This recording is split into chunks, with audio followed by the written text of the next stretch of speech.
Ashama harka fuunee akkam jirtan daawwattoonni chaanal YouTube Seen Official bagana barnoota educationally akkasuma content creator barnoota social media hunda chaanaliin ko jaanii argattu jala gala baradha har'a wantoota 8 isin barsa Facebook irraa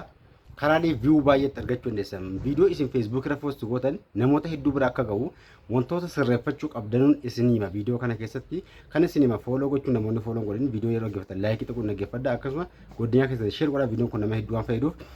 kanaafuu qalama fudhaati wantoota hamma isinii himu kana yoo barreeffattan Facebook irraa na amana karaa sirrii ta'een video isin post gootan view baay'ee argata hammallee followers baay'ee akka isin argattan isin gargaara jechuudha kun kanaafuu qalama fudhaati tokko nama isin himuun nafaana directly isin hima tokkoffaa Facebook irraa view baay'ee argachuu wantoonni isin gargaaran inni tokkoffaan video gabaabaa daqiiqaa tokko hanga daqiiqaa 3 jechuudha video jechuudha video kana difama video gabaabaa tokko daqiiqaa tokko hanga daqiiqaa 3 keessatti videoowwan nama hawwatan yoo waan Facebook irratti hojjettan awwala eega filattanii kaataagorii Facebook irra hojjechuu barbaadan eega filattanii kan isin gochuu qabdan maanni videolee nama hawwatan daqiiqaa tokko hanga daqiiqaa 2 video bareedaa takka hojjechuu jechuudha inni lammaffaan isin himu ammallee qabiyyee nama hawwatan jechuun wantoota namni ilaaluu danda'u akka bashannana yookaan wantoota akka nama bashannansiisu waan namni ilaaluu danda'u waan babbareedaa takka hojjechuu eegoo jechuu galtanii fakkeenyaaf yeroo viidiyoo keessan irra tokkodhamni akka ilaaluu danda'u waan nama kolfasiisu waan namni irra dabarfachuu hin dandeenye takka dalagu jechuudha inni lammaffaan inni sadeessaa isin ammallee Facebook irraa view baay'ee argachuudhaaf hojjechuu qabda kan isin gargaaru sadeessaan sagalee qulqulluu yookaan immoo suuraa qulqulluu fakkeenyaaf yoo suuraan viidiyoon dubbattan ta'e suuraan keessan qulqullina qabaachuu suuraa HD ta'e kan qulqulluu ta'een viidiyoo qulqulluu waraabuu suuraa yoo ta'e immoo waan akka barreeffamaa ta'e barreeffama qulqulluu ta'een hojjechuu jechuudha fakkeenyaaf Facebook irratti sagalee yoo hojjettu barreeffama yoo ta'e barreeffamni isin Facebook irratti barreeffatan qulqullina guddaa qabaachuu qaba jechuudha kun baay'ee bareedaadha view baay'ee argachuuf isin gargaara akka namoota hedduu bira ga'u akkasuma viidiyoon keessan view baay'ee argatuu fi namoota baay'ee bira si ga'uu danda'a jechuudha kanaanis Facebook irraa view baay'ee argachuu dandeessu jechuudha wantoota kana sirreeffachuu qabdu inni arfaffaa isin hojjettanu Facebook irra eega akkasuma viidiyoo post gochuuf suuraa yookaan footoo adda addaa post gochuu eegaltanii yeroo sirrii ta'etti Facebook irra viidiyoo maxxansu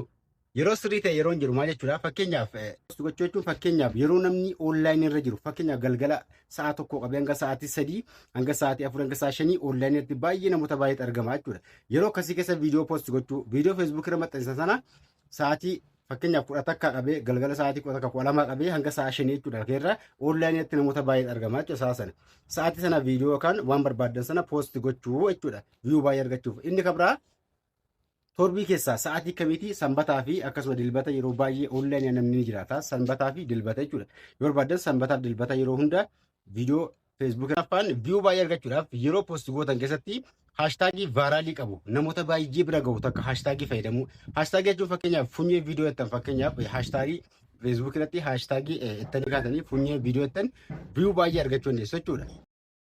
Kanaafuu hashtagii vaaraalii guddaa bahee jiru yookaan view baay'ee qabu yeroo isin hashtagii jettan viidiyoowwan hedduu kan view baay'ee qabu isiniif fida funyee viidiyoo jettan funyee viidiyoo ma view miliyoonaa olii kan inni ilaalamu viidiyoo riil yookaan Facebook irratti hashtagii irra tuxangaa waan miliyoonaa oliin daawwatame isiniif baasa hashtagii babbareedaa ta'e fayyadamu jechuudha hanga 3 hanga 4 hashtagii filatamaa ta'e fayyadamuudhaan view baay'ee argachuu dandeessu jechuudha yeroo viidiyoo Facebook irra post gootan ka shanaffaa ammallee kan isinii himu ka jahaffaa jechuudha ka jahaffaa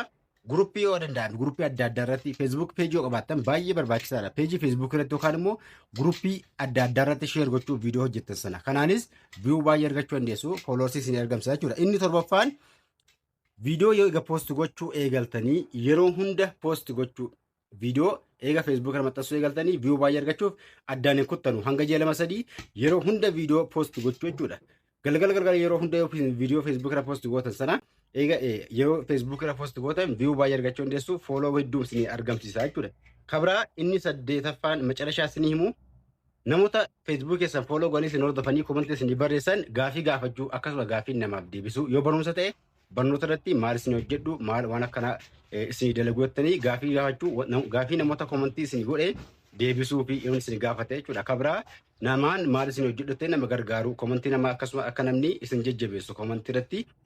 namaaf gaafii deebisuu akkasuma gaafii nama gaafachuu jechuudha. Kana irrattis followers baay'ee yookaan immoo view baay'ee argachuu dandeessu. Haala kanatti fayyadama waa'ee Facebook irraa waan isin gallo jaat comment barreessuu hin dagatinaa chaanaliin koo subscribe gochuu viidiyoo koo like tuqu yeroo baay'ee viidiyoo like hin tuqtanu osoo viidiyoo dhaggeeffattanu لايك يوسن تقدر بينا فيديو لايك تقاتي قدنيا كستني شير ولا سين دندام سين جدا سين أوفشال إن جدا ما سبسكرايب نقولا برنوتا تانو هنگا ولا قررتي